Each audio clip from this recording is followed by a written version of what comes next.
Chẳng người mấy thân phai phê vây in râm rìa Chẳng anh bao riêng mang trong một luồng đang cùng nào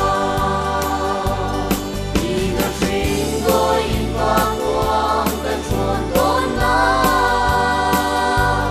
Chẳng người mấy thế của tin râm gần vây đốn nào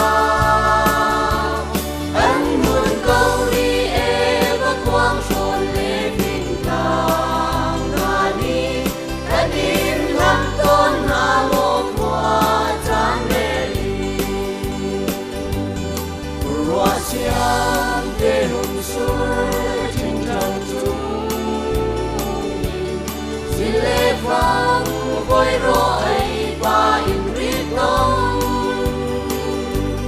na cả rong nghe lấy chuan và chẳng chim điều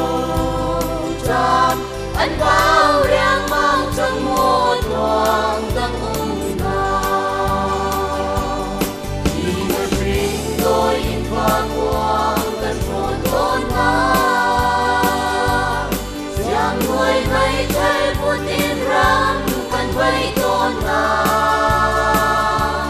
anh muốn câu đi em và quang tròn lê bình nàng ngà đi thân tin lắm tôn hà ngô qua chán lê đi và xin chán một chua chán ít xìa xìa mấy phát trăng cần muôn tuần và chết tu